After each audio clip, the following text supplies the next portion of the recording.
Have you ever been told you weren't worth investing in, that your dreams were just too expensive? Imagine being 18 years old, sitting at your kitchen table with your family, listening to them explain why they couldn't or wouldn't help pay for your college education. Now, imagine proving them all wrong.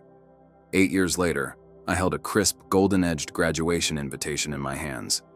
My fingers trembled slightly as I addressed the envelopes to those same family members. What happened when they opened that invitation changed everything, and not in the way you might expect. Welcome to Plot Twist Life. Before I tell you how a graduation invitation changed everything between me and my family, hit that subscribe button and turn on notifications. You won't want to miss the unexpected ending to this story. My name is James, and this is the story of how my family's rejection became the fuel for a journey they never thought possible, and a reunion they definitely didn't see coming. Growing up in a small town in Michigan, I was raised with what you might call practical expectations.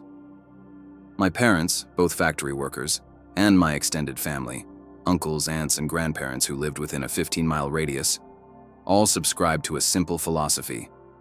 Get a decent job at one of the local plants, put in your 30 years, collect your pension, and call it a good life. There's nothing wrong with that path. It provided stability for generations in my family. But I wanted something different. From the time I was in 8th grade, I was obsessed with biology and medicine. While other kids hung posters of bands and athletes on their walls, I had a massive chart of the human nervous system above my bed. Mrs. Hernandez, my high school biology teacher, used to let me stay after class to dissect extra specimens or read her university textbooks. She was the first person who ever said the words that changed everything. "James, you could be a doctor someday." Those words were like oxygen to a flame I didn't even know was burning inside me. I threw myself into my studies, taking every science class available, volunteering at the local clinic on weekends, and staying up late to read medical journals I barely understood but desperately wanted to. By senior year, I had managed to maintain a 3.9 GPA while working part-time at the local pharmacy. The first person in my family to apply to college, I was ecstatic when acceptance letters started arriving from state universities, but my excitement quickly faded when I realized the massive financial obstacle in my path. My parents had made it clear throughout my high school years that college wasn't in our family budget. "We just don't have that kind of money lying around, Jamie," my father would say whenever the subject came up. "Besides, look at your Uncle Pete. Went to community college for 2 years, couldn't find a job in his field, and ended up at the plant anyway. Waste of time and money." Still, I held out hope that once the acceptance letters arrived and my scholarship started coming in, they might reconsider. That hope led to the family meeting that would change the course of my life. It was April of my senior year. Spring in Michigan still carried a bite of winter in the air. I'd called a family dinner. My parents, grandparents, 2 uncles, and their wives, all gathered around our scratched oak dining table. The smell of my mom's pot roast filled the air as I nervously spread out my acceptance letters, scholarship offers, and a carefully prepared budget showing how much I still needed.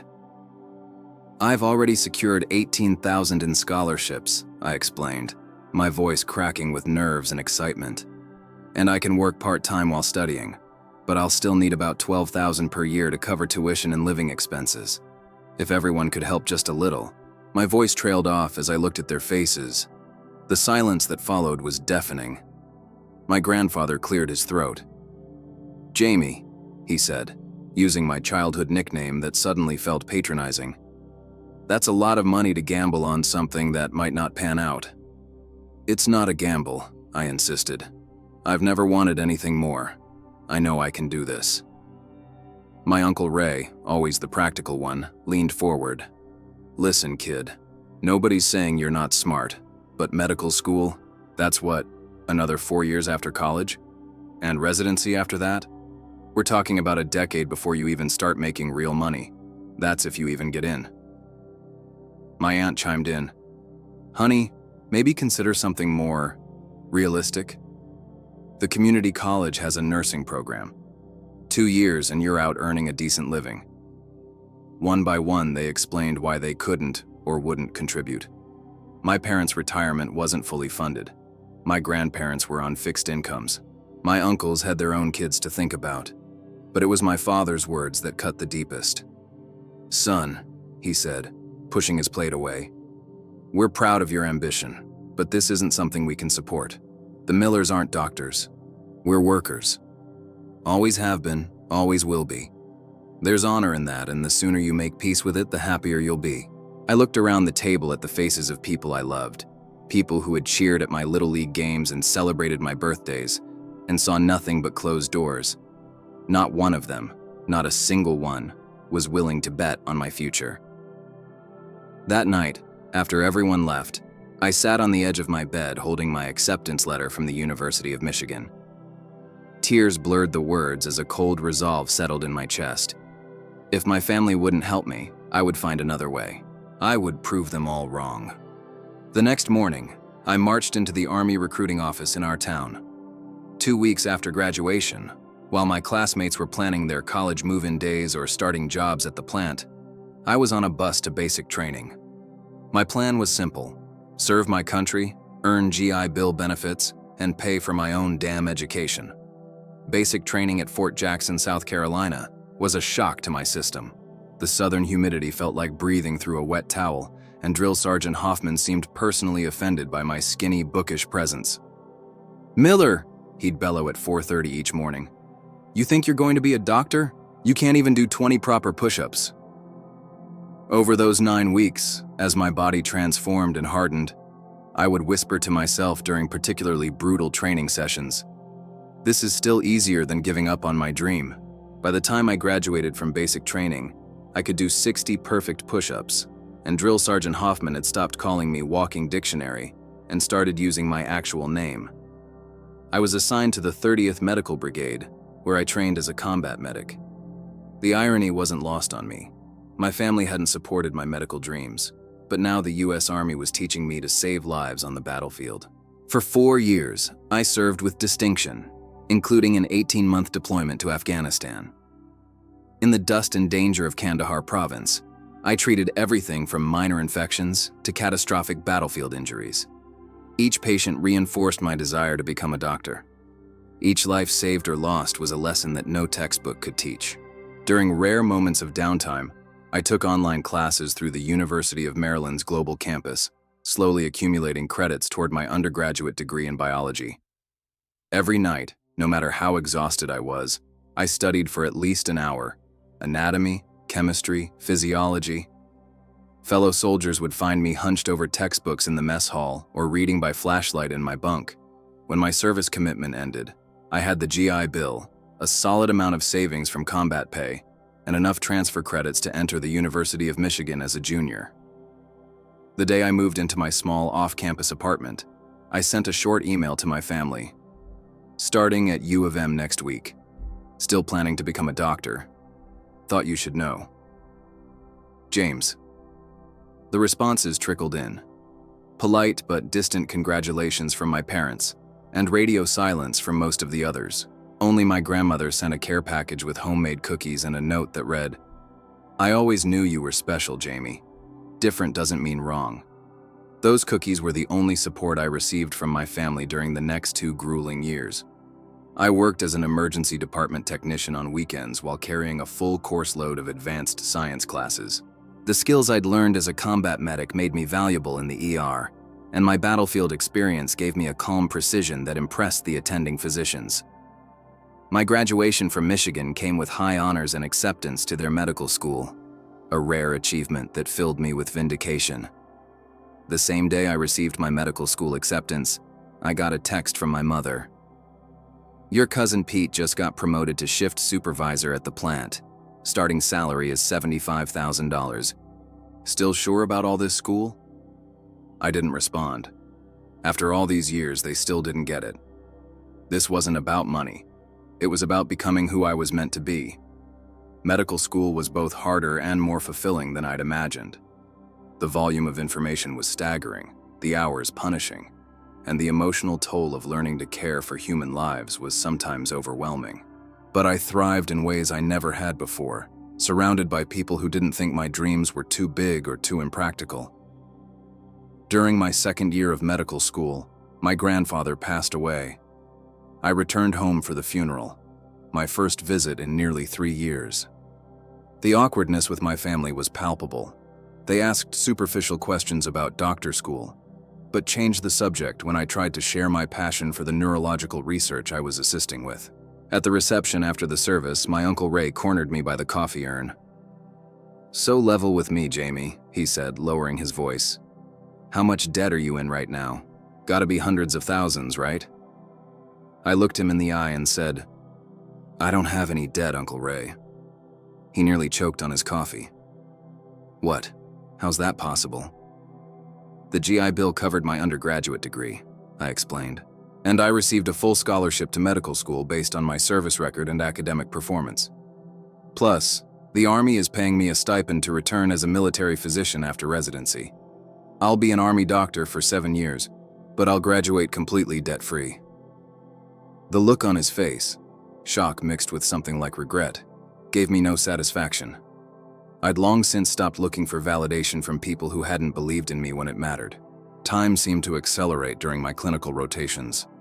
Days blurred into nights as I moved from internal medicine to surgery to obstetrics, discovering that I had a particular talent for emergency medicine.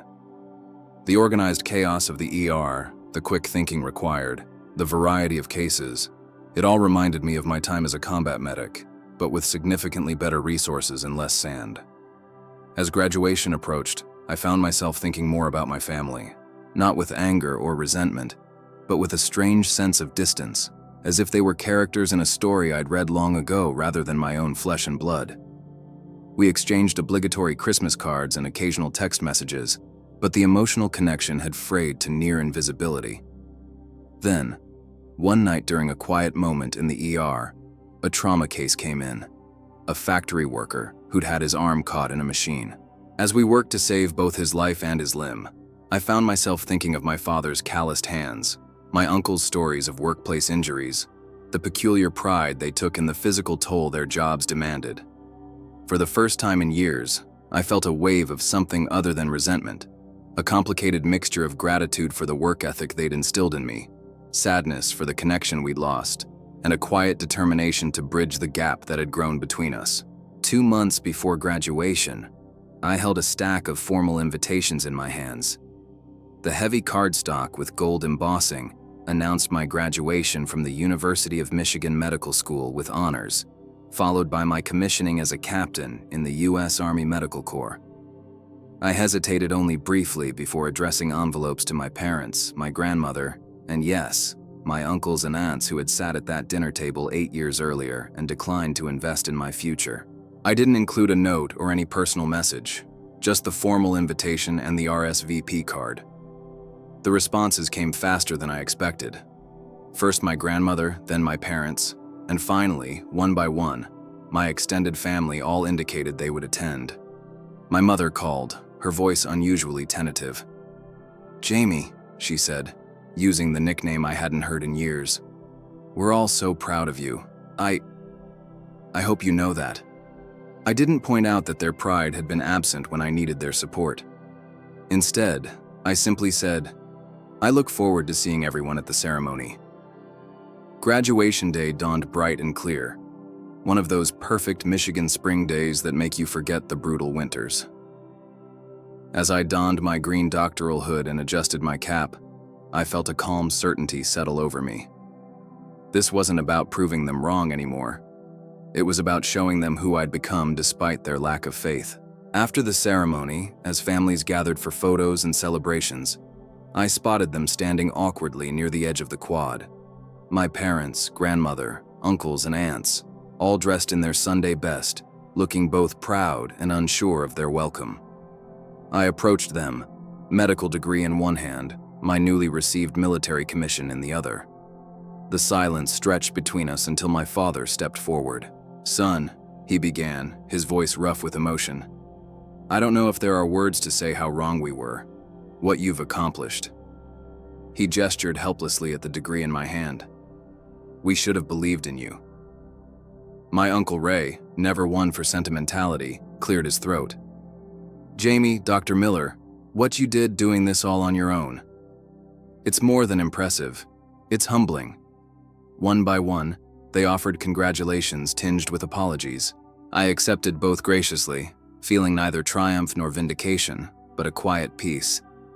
The anger that had fueled me for so long had burned away, leaving only the clarity of purpose I'd discovered along the way. As we moved toward the restaurant where I'd made reservations, my grandmother took my arm. "You know," she said quietly, "they talk about you all the time back home. Our Jamie, the doctor. They brag about you to anyone who'll listen." I smiled down at her. "And what do you tell people, Grandma?" Her eyes, roomy with age but sharp with the same intelligence I'd inherited, met mine. "I tell them you're exactly who you were always meant to be, and that sometimes the greatest gift a family can give is the chance to prove them wrong." That evening, surrounded by the family who had once refused to support my dreams, I realized something important. The invitation I had sent wasn't an act of revenge as I had initially imagined. It was an offer of reconciliation, a chance for them to see not just my success, but the person I had become. A person who had learned that disappointment can be transformed into determination, that rejection can lead to self-reliance, and that sometimes the family you need is the one you find along the way. 2 days after graduation, I reported for duty at Walter Reed National Military Medical Center as Captain James Miller, MD. My first patient was a young Army private with a badly broken leg, a factory worker's son from a small town not unlike my own, who had joined the military to find his own path. As I set his leg and explained the treatment plan, I saw in his eyes the same hunger for a different future that had driven me all those years ago. Before I left his room, I paused. "Private," I said, "what do you want to do when your service is complete?" He hesitated, then admitted, "I'd like to go to engineering school, sir. Nobody in my family's ever been to college, but I've always been good with machines." I smiled and handed him my card with my personal email written on the back. "When you're ready to apply, contact me. I'd be happy to help however I can." The look of stunned gratitude on his face reminded me of a lesson it had taken me years to learn. Sometimes the greatest act of defiance against those who don't believe in you is to become someone who believes in others. That's how I turned my family's rejection into the foundation for a life beyond what any of us could have imagined. Today, I'm a lieutenant colonel overseeing emergency medicine training for combat medics, teaching others to save lives the way I once did in Afghanistan. And those family members who once refused to fund my education? They're now my biggest supporters, though I never needed them to be. Sometimes the invitations we send aren't about revenge at all. They're about offering people a chance to witness the power of perseverance. What rejection have you turned into triumph? Share your story in the comments below. And if you enjoyed this journey from rejection to redemption, hit that subscribe button and join the Plot Twist Life community. Because sometimes, the most powerful plot twists aren't in movies or books. They're in the lives we create when no one else believes we can.